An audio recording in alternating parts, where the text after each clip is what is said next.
Cashflow Diary Podcast, episode 456. Welcome to yet another exciting episode of the Cashflow Diary Podcast, the podcast that teaches you insider tips, tactics, and strategies for creating leverage streams of cash flow into your life. Learn from top-performing entrepreneurs, business owners, investors, and thought leaders from across the globe as they share their secrets to success. Like what you learn on this and other Cashflow Diary podcast episodes? Go to learninvestingnow.com and sign up to receive powerful tips and information that will help you succeed as an entrepreneur and investor. Now, here's your host, investor, entrepreneur, business owner, educator, speaker, author, and master facilitator of Robert Kiyosaki's cash flow game, Jay Massey. All right, ladies and gentlemen, welcome to another episode of the Cashflow Diary Podcast. I'm your host, Jay Massey, and I'm glad that you're here today because here's the thing. When it comes down to finding a place to put your capital, that's definitely something that could be very, very challenging. I mean, there's so many opportunities, especially in today's world. But sometimes, instead of looking to the future, what you might want to do is kind of look to the past, or more importantly to the present, and then you could possibly figure out that there's something for you to do right in front of you that you may have never considered before, but that's okay. I have with me today the founders of Harvest Returns. Now, let me tell you why this is important, because if you've ever paid attention to the tax code in the United States, you can get certain benefits for providing certain things. And one of those things happens to be food, which I think is kind of interesting. I love their company name, by the way, Harvest Returns. And we are talking about agricultural investing. Now, before you go, well, Jay, I don't have any interest in that. You do have an interest in cash flow, and I know many of you love the idea of apartment buildings. I have it on good authority that we're going to be able to make some comparisons between the two, which I am looking forward to understanding. As I said, I've got the founders with me, Chris Rawley, as well as Austin Maness. Now, here's the interesting things about these gentlemen that I already appreciate. They both have served in our military. One in the Army, one in the Navy. Now, what's interesting is that they figured that out. They still work well together, and that's amazing for some of you who know exactly what I'm talking about. Texas A&M grads, but most importantly, entrepreneurs who are doing their best to not only do well, but do good. And now they're going to share with us some information that, well, I don't think we've heard before. So help me welcome Chris Rawley and Austin Maness. How you gentlemen doing today? We're doing great, Jay. Thanks for having us on today. Thanks, Jay. Yeah, I'm glad that you guys are here. Now, this being the first time that you guys are here, I have the same question I tend to ask everybody the first time that they're here. Are you ready? We're ready to go. We're excited to start. All right. So I tend to look at today's entrepreneurs a lot like yesterday's superheroes. You know, Wonder Woman, Black Panther, Spider-Man, etc. You get the idea, because I think entrepreneurs and superheroes have a ton of things in common. Occasionally, we can envision ourselves using our superpowers, going out there to save our customers with our products and services, and maybe occasionally dressing up with capes and tights. Now, just like a superhero, an entrepreneur has a beginning. So if you think about it, think about someone like Spider-Man. There was a time he was just a regular college kid going to school. That's all he was trying to do. Take some photos, have some pizza money. And then one day something happens to him, and now he realizes he's got these new abilities, and he gets to choose whether to use them for good or evil. So my question to you guys is as follows. Before, obviously, your company Harvest Returns, before the military, before being in the corporate management positions you have, before, obviously serving our country in various different ways, even before Texas A&M and everything that you guys are known for today, my question to you is, who is Chris and Austin? Well, Jay, this is Chris, by the way. I grew up in a family of real estate entrepreneurs, and I think that's kind of why real estate and being an entrepreneur is sort of in my blood. My father was involved in self-storage in the early days in Texas in the 70s. So he and his father was involved in drugstores in Texas, and I can even go further back. I had a great grandfather who had a hotel business in Galveston Yeah. back when it was the Wild Wild West in the 1800s. So I've always really had a fondness for real estate and real estate investing. And when I left active duty, I started investing in things like single family homes, and then that grew into a little bit of multifamily and some raw land, and that evolved into agriculture. So I am kind of late in the entrepreneurship game. Most started this company in my late 40s. I think a lot of entrepreneurs start earlier than that, but it was a good time to start because I had sort of made a lot of the mistakes I think that maybe younger entrepreneurs haven't done, and as you know, it's a hard thing to get into, and I'll let Austin tell a little bit of his story and So yeah, Austin here, and I kind of had the typical country bumpkin upbringing.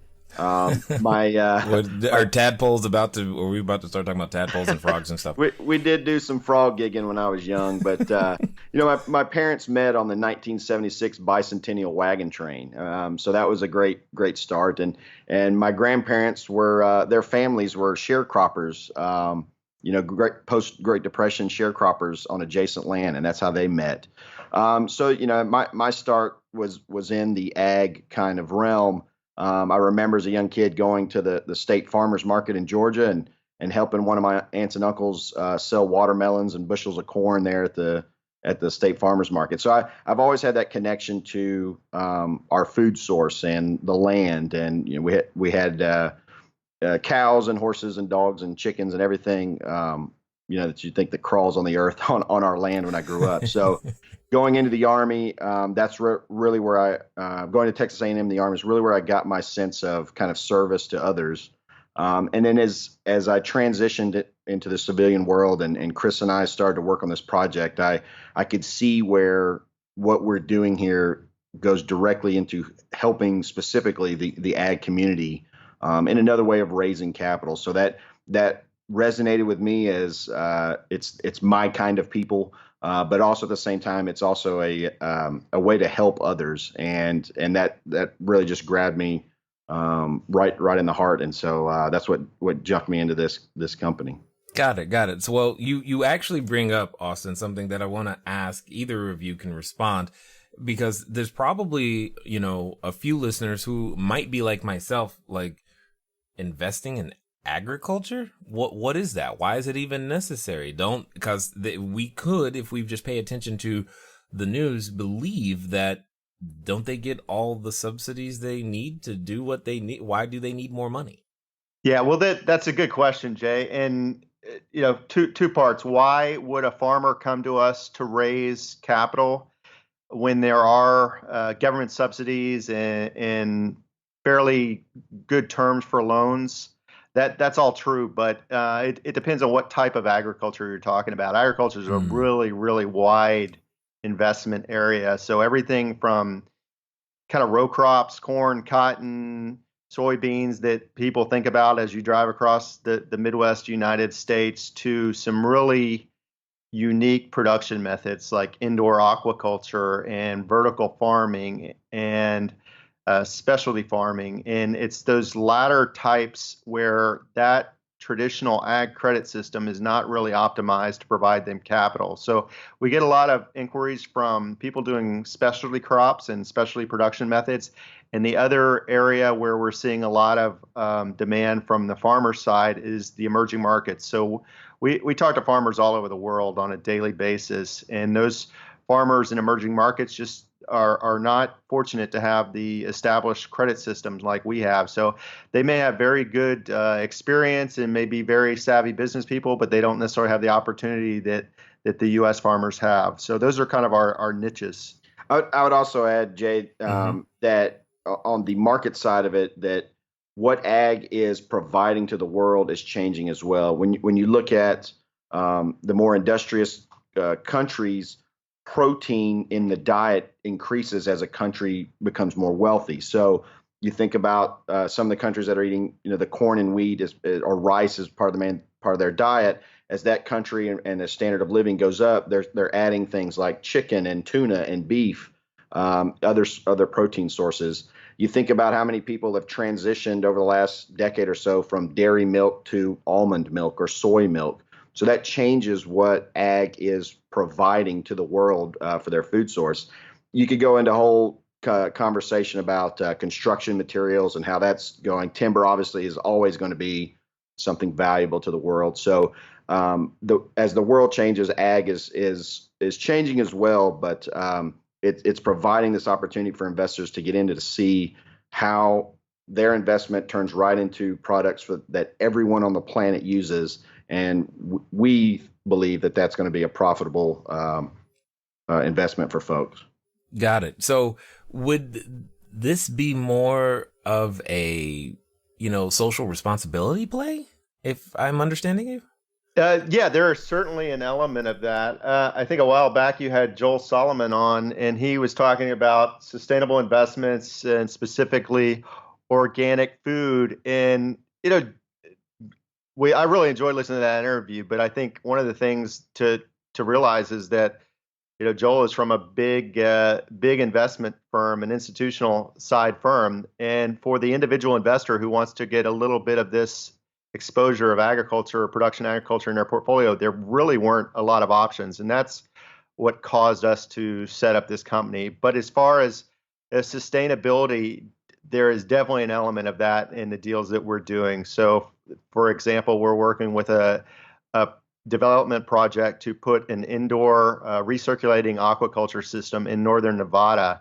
And that is probably most of your listeners know that the fish populations all across the oceans are being depleted, and that's really a kind of an environmental disaster where these fisheries are collapsing and being overfished. So if there's a sustainable way to produce marine protein fish indoors with water that's recirculated, that's not wasted, and in a sustainable production method, that's an attractive for consumers, and that's also can be an attractive investment as well. So that's one example. Other examples are a lot of farmers are converting their land to organic to support the higher consumer demand for that. And we're talking to a lot of those folks. And then there's that specialty sort of production methods like indoor farming and vertical farming and aquaponics and hydroponics and you name it. People are growing food in many different ways now that they weren't 10 or 15 years ago. And there's a need for capital for those. And there's also a demand on the consumer side for organic, fresh, locally produced food and protein. And that's what we're doing is helping to meet that demand in a sustainable manner. So, okay. Forgive my ignorance. All right. And probably, I mean, for oh my gosh, I can see you're like, wow, you probably get this question, but I just got to know. Because you said something that sounded really strange to me. You said converting their land to organic, like as in what kind of food were they producing before if it wasn't organic? So I'll just say like a cattle rancher as an example. So this person is feeding those cows some sort of feed that he buys from his local co-op. He's probably got, so the grassland that he's got that they're constantly, pasture raised on. So he's probably putting fertilizers down to keep that grass growing quickly. So in the process of raising cows to take them to the market to be turned into filet mignons, every bit of that process is involving chemicals and fertilizers, and sometimes they're antibiotics that they're using to keep the cattle healthy. So in that process, none of that would be considered under the U.S. standards for organic. And so there's a lot of cattle operations that are feedlots as opposed to pasture raised. So those are specific things that consumers are getting more and more knowledgeable about. So if that rancher says, hey, I want to convert my land to be more organic, or maybe I want to have only grass-fed beef, which obviously pulls a higher price at the grocery store. So he has got to go through a process, and that takes time and capital, extensive amounts of capital, to transition that land. So he's got to make sure fertilizers are not being dropped on that grass. He's got to make sure that the feed that he purchases from the store to feed the cows has also been raised organic, that it doesn't have chemicals and hormones and antibiotics in it. He's got to make sure that as that beef gets processed all the way to the plant, that it's not coming in contact with chemicals or detergents or things like that. So it is quite the process. There's obviously a demand for it, and there are plenty of farmers out there that see the benefits to the land itself to keep the land healthy, but also to provide a better product to consumers. And so we receive plenty of farmer inquiries that are, hey, I just need $1 million, and I'm going to turn my pasture over the next 3 years into an organic, beef producing operation. And so that's a typical scenario that we see every day. So that hopefully that gives you a better sense of what that means. It's capital intensive and it's labor intensive. Well, it's really time intensive is what I was thinking when you said, because I was like, hold on, when you were talking, I was like, that's going to take, you can't just do that overnight. That's going to take time before that changes, its composition. And I am assuming that time would represent a significant number of seasons or years of lost revenue. Absolutely. So if you think about it, like a wheat farmer, if he wanted to turn his wheat field organic, if he did the entire field, he'd have to wait, I think it's 3 years to make sure that whatever chemicals or fertilizers that were in the land have kind of been dissipated. So the smarter, more industrious farmers will do pieces of their land over time, pull a third of it out of production, turn it into just kind of natural grassland, let it sit for a couple years, and then do the next third and the next third. So they don't pull their revenues down to zero. They kind of span that time out. And so when you're looking at 3 years, you're going to have to tighten the belt a little bit, or at least get some help from investors to make sure that you're still putting your kids through school. You're paying the insurance on the farm truck. Those costs are still going to be there, even though if you're not producing a portion of that land. Well, yeah, and I guess as you were talking, I'm sitting here thinking it depends on your profit margin. A third of your inventory, for lack of a better way of putting it, or production capability, that could have been your entire profit margin, and now you're just barely keeping, your fixed costs under control. Absolutely. And when you're doing traditional ag lending and borrowing from a bank don't want to hear that you can't make that payment because you're doing a transition. So that is why our model offers that opportunity for farmers to bring on the investors that understand this transition cost and will be happily rewarded once he's pulling in higher prices for his grain or his beef or whatever, because he's transitioned over to the organic market. Got it. I'm having such an education right now on the business behind food, for lack of a better way of putting it. And I'm like, okay, but it's making a lot of sense because it's easy to make some parallels. And speaking of parallels, I really got to understand, how on earth is agriculture similar to apartment building? Hello there, entrepreneur. This is Jay Massey. I know that if you've ever gone over to the site, cashflowdiary.com, you may have asked yourself, where on earth do you get a domain name from? Especially as you are beginning to build your bigger, better, badder business, you need a web presence. You need the email address. You need a way for people to contact you electronically so that you can stop doing the @gmail.com game. Well, the good folks over at GoDaddy have definitely supplied us with every domain that we have ever used. So what I want you to do is I want you to go over to trygodaddy.com/cashflow diary. Again, that's trygodaddy.com/cashflow diary, because it's a quick way for you to get set up to capture your domain name the exact way that you want it. They got easy search functions, and most importantly for you is that you'll be up and running today. As I said, once you get started, stay started. Don't let small little obstacles of how to get your own domain name going stop you. So again, go to trygodaddy.com/cashflow diary, and let's get back to the rest of the story. Yeah, Jay, I'll take that one because I've invested in both. And the first part is demographic drivers. So if you look at what does everybody need? Everybody needs a place to live, and everybody needs something to eat. So yes, the world's population is obviously growing, as Austin alluded to. And that's why you see multifamily units going up all over the country. It's also why you see new forms of agriculture going up that produce higher yields. But at the same time, as Austin mentioned, the amount of arable land can be shrinking as cities sprawl, and that urban sprawl takes away that arable land, which just makes arable land a more scarce resource. And that's why we see these novel production methods like hydroponics and aquaponics and things like that growing up. So the demographics is definitely a parallel. I think if you just look at the finances behind, say valuing a multifamily apartment, multifamily building, people are looking at cost per door. Well, with agriculture, you're generally look at flatland agriculture, you're looking at a cost per acre.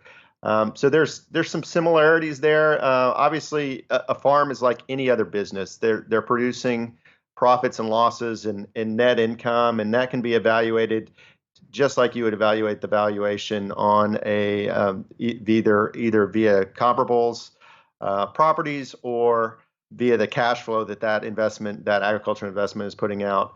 And you see a lot of economies of scale with multifamily buildings. The bigger the apartment is, the easier it is to manage. You have a staff, you have professional management, and a farm is no different. So we have a lot of farmers that come to us that are maybe farming on a small scale, but they want to increase what they're doing to realize those economies of scale. So I'd say if that puts it in perspective for people who may have an understanding of real estate, but not see why ag is just really another form of real estate. Totally understood. I'm seeing the similarities, and there's two things that keep happening that I want to make sure that they happen in context from this point forward. You mentioned small scale, and then one of you said something to the effect of, I just need $1 million, as if that's a low amount, and it probably is, but we have no context for knowing what size transactions, occur. But what is a small scale farm? Like how big is a small scale farm? Well, there's obviously definitions of what would be considered hobby farm or business farm.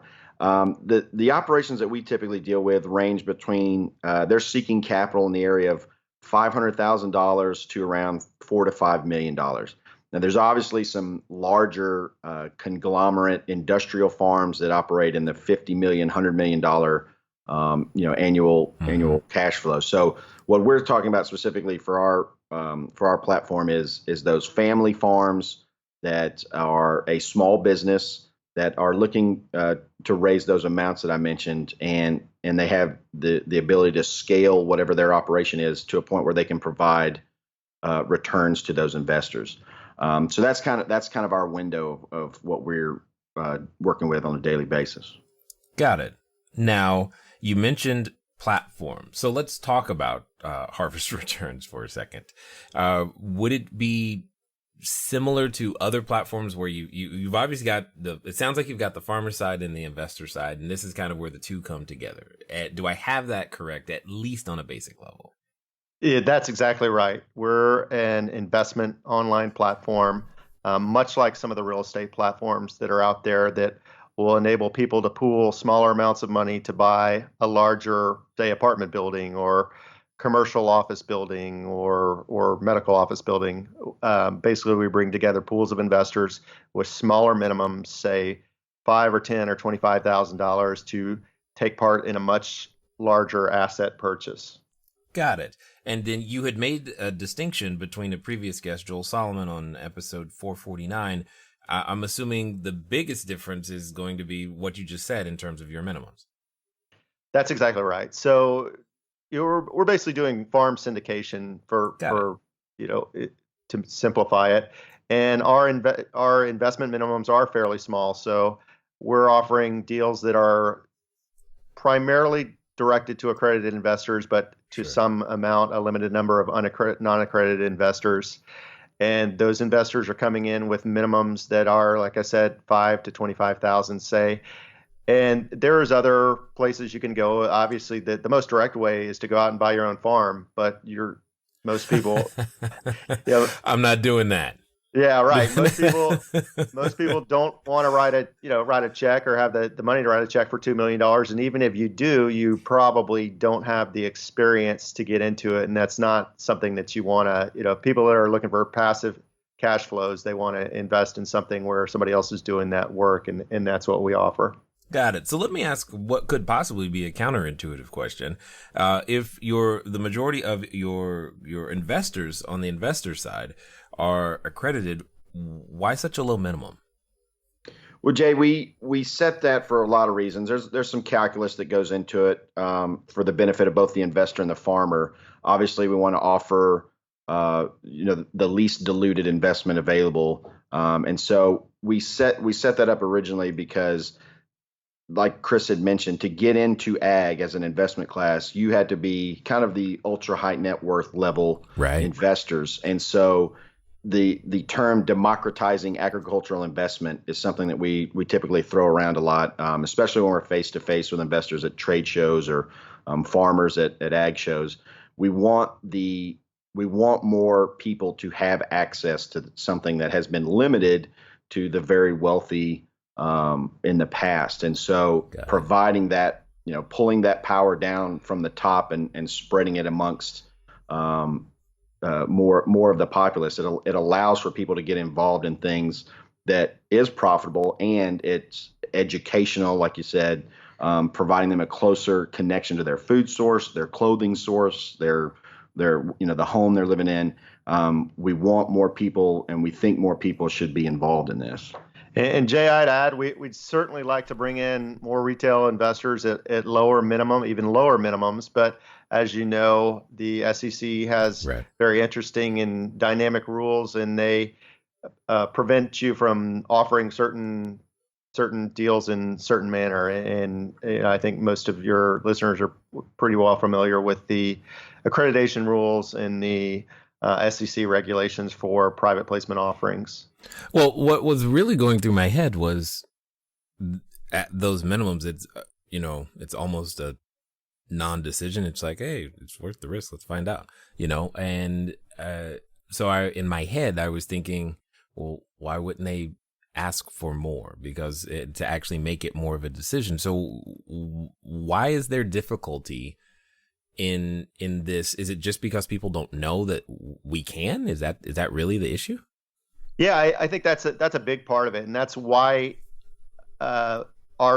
most people have probably not invested in this asset class. We certainly realize that, although most institutions, pension funds, private equity funds, university endowments have a big chunk of their portfolio in natural resources. So part of our mission here is to educate the investors who are looking for passive cash flow and something that's diversified and in a unique way to invest in it. And so that low minimum allows you to put in a little bit in a deal, kind of dip your toes in the water and see what this asset class is all about. But it also, our platform allows you to invest across different types of agriculture with different risk and return profiles. So certainly you can invest at the minimum, or you can invest at the maximum. It's obviously the more the better, but we think that agriculture is an important part, and natural resources is an important part of someone's portfolio diversification, just like the institutions are doing with it. Yeah, what Chris mentioned, Jay, having those minimums allows you to diversify. So you want to diversify your portfolio, obviously, and ag as an alternative investment is an option. But once you're in that sector, what our platform provides is multiple offerings with low minimums. So if you show up with, let's say you want to drop $50,000 into ag, you have the ability to look at several different versions of that and put 5 in one, 10 in another, 20 in another, so you can spread yourself out amongst your own diversification. So that was just part of that calculus as we figured out what would be the best route to go. Yeah, no, I think I'm getting it. I'm kind of interested in myself, and I've got a little bit more questions. Like, is this a form of direct ownership? Like, am I saying, hey, I want this particular farm that's producing this particular food, that type of thing, or product? Yeah, that's exactly what it is, Jay. I mean, it's not necessarily direct ownership. You're not owning title to the farm. You're investing in an LLC that has a larger investment into that specific farm. So it's these aren't funds. You're definitely investing in a single farm or a single farm. But project. The LLC owns a portion. The LLC that we're putting the funds in owns a portion of whatever that farm is, correct? Collectively. Yeah, that's exactly correct. Yeah, we're actually working. These are equity deals, but we're actually working on our first debt deal, which we're really excited about here in the next couple of months, getting that one launched. Awesome. I think I kind of like that. It might actually give me a reason to enjoy going to the grocery store. Now when it comes down to it, what would you say is why do people choose to say, you know what, let's put money into agriculture? Where does that come from? Because I know in my circles, that rarely like, hey, let's go put money into that. No one says that. There's a few reasons. As a market investment, we talked about the demographics already, so I won't really elaborate on that, but the returns themselves are pretty interesting. So if you look at let's talk about that. Yeah, you look at just U.S. farmland, those returns have exceeded the S&P 500 over the long term. So the appreciation of the farmland is interesting, as well as some of our specific deals actually have higher returning sorts of projects. So the returns themselves are attractive. The diversification is interesting as well. So returns from agriculture are generally positively correlated to inflation. So we all know that we want assets that appreciate faster than the rate that our money depreciates. And agriculture is also negatively correlated to other financial assets. So we're talking about stocks and bonds primarily. So if you want to hedge your stock, your equities and fixed income portfolio, agriculture is a good way to do that. And that's what these institutional investors are doing by bringing natural resources like farmland and timberland into their portfolios, is providing that hedge, but also looking for those long-term attractive returns. Well, and that's kind of what I was trying to make a correlation in my head. Like, is this like a defensive play? Is this a growth play? Is this an income play? And I think it's kind of all of that, depending on what you want. Am I close? For sure, yeah. These definitely are not sexy investments. We're not talking biotech companies or the latest app or whatever. But right. But if you want to build wealth over the long term by owning something that throws off an income and it's an asset backed by appreciating land prices, then agriculture makes a lot of sense. Now, is it more of an investment in the land or in what the land is producing, or the business that's on the land, or is it kind of both? It depends. It varies. So when we're talking about something like cattle operation, or Austin talked about, grain operation, that's got a land component to it. But when you look at some of the newer production methods like aquaculture or hydroponics, you're just talking about the cash flow that business is throwing off and the returns that are generated from that type of operation. Got it. Now, you mentioned something called vertical farming. That was a while ago in our conversation. I'm sure some of the listeners are like, what's that? If they're anything like me, that's what they said. So what's that? Sure. Vertical farming is a trend where people are growing food in generally urban locations. So, whoa, hold on. There's not enough room. You got it. That's where the vertical comes in. It's you're going up, right? Yeah, but up what? There's nothing to. So obviously indoor. Okay. And there's various ways to do it, but one of the more common ways is racks. Mostly these operations don't involve soil, so we're talking something like hydroponics. Although there's different variations of indoor farming. We've also talked. So here's kind of an interesting trend that we've been thinking about. There's all across America is the death of malls and the death of retail is online. Right. Online retailers come into play and start growing. So you've got all this empty real estate sitting around. It's like, so you've got Walmarts where a lot of people used to have a job and now they're out of business, or a large mall where you've got all this retail. Says, why don't you grow your food there? And we're talking to some producers that are doing exactly that. And you talk about a compelling asset to invest in, is where you're taking something that is no longer useful to somebody else and reconverting it into a completely new operation that's going to produce food close to where it's consumed. Take away that miles. Sometimes, especially with organics, that food is produced overseas. So If you're talking about sustainability and impact to the environment, negative impact to the environment by trucking and shipping food thousands of miles versus growing it down the street in a local abandoned retail center, I think that's a pretty compelling story for the future of investing in agriculture. So what type of food could be grown under these circumstances? Like, yeah.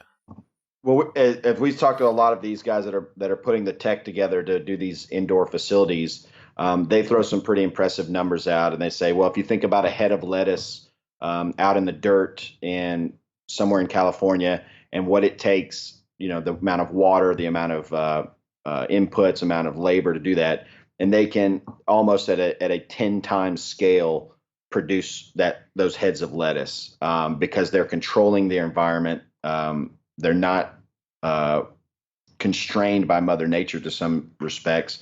They provide the nutrients, they provide the water source, they provide the temperature that the plant is growing in. So with these technologies, they can triple, quadruple, like I said, 10 times produce the same product, and it's healthier, it's less chemicals, and it, like Chris mentioned, it's right down the street from your house. It's not coming on a truck full of ice or refrigerant chemicals. It's literally right down the street. That's cool. Yeah, the other interesting aspect from an investment perspective of indoor agriculture or controlled growing methods is the risk management piece. So investing is all about managing your risk, right? So if you're investing in apartment building, you want professional managers to be there. You want systems that are in place that reduce the variability on how you deal with tenants and how you collect rent and all those sorts of things. Well, agriculture is the same way. And if you can grow, say, vegetables inside a building where you're taking out the weather component, you're taking out the disease component and the insects, you can ensure that the risks are lower and they're mitigated, which obviously makes that a better investment with lower risk. So everything you're saying makes it sound like, yeah, why don't we do that? Is it because the infrastructure is not there? The capital to build that infrastructure is not there? Is that really the holdback?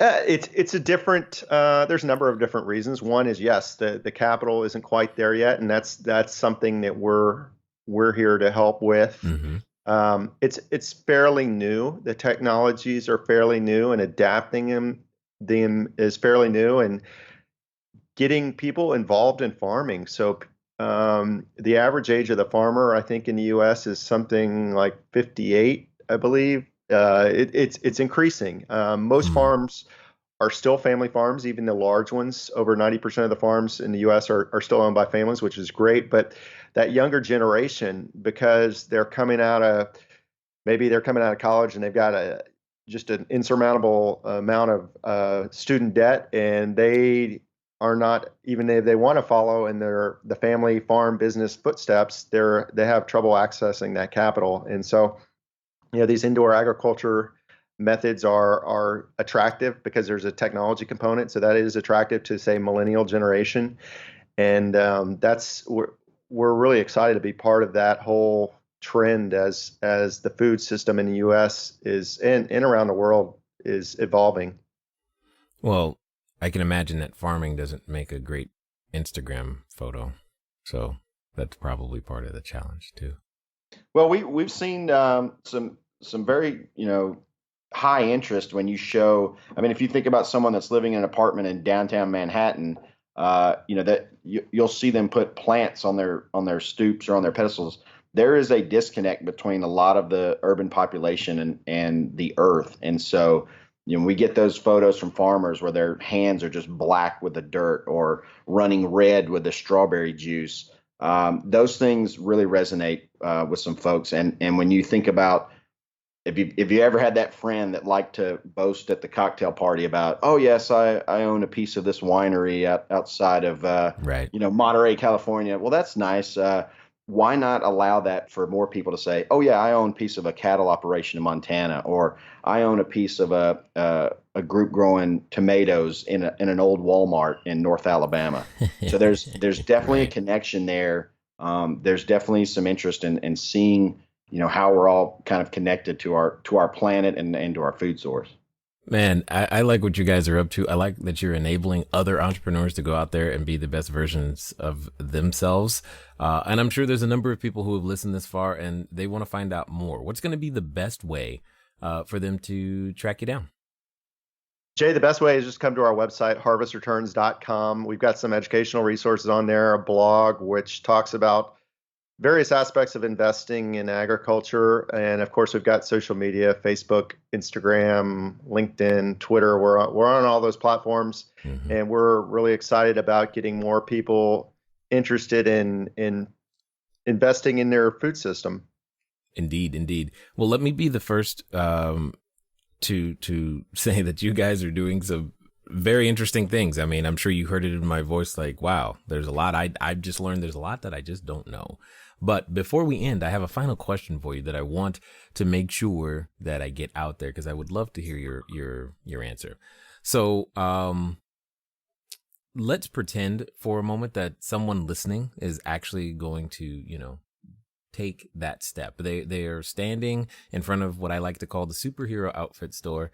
They're ready to put on that entrepreneur cape and tights, and they're going to make something happen. Finally, something happen. Now, like I know, that when we get to those moments of decisions, oftentimes there's a companion with us, and that companion comes in the form of a voice, and that voice reminds us of who we're not, and it says things like, well, what on earth are you thinking? You're going to grow food indoors? That's crazy. Or you're going to invest in what? Nobody does that. I mean, it reminds us of these things, and for some people, they're related to that voice. So my question to you is as follows. If they're actually going to move forward and they're going to do so in the next 24 to 48 hours, what would you suggest that they do? If you want to invest, if it's the person whose voice is telling them to diversify their portfolio and invest, come to our platform, look at our deals, review the documents, consult your financial professionals, and invest. That can easily be done in 24 hours. If you are a young person who is like, hey, I want to get even deeper and I want to start my own indoor hops growing operation to support the craft beer movement. We've talked to some of those guys. Start doing your research. Give us a call and let's talk, and let's see how we can put that together and make your dream come true of owning your own business and connecting with the food system. I like it a lot, guys. I really, really do. I definitely appreciate you taking your background, pulling that together, and playing to each other's strengths, and letting that ultimately result in something that's making a difference literally in the world as you guys go out there to do good. And we totally appreciate you taking the time to share your knowledge, your insight, and your wisdom here with us today at the Cashflow Diary. Thank you, Jay. Thanks, Jay. All right, ladies and gentlemen, you know what time it is. It's time for you to move at the speed of instruction.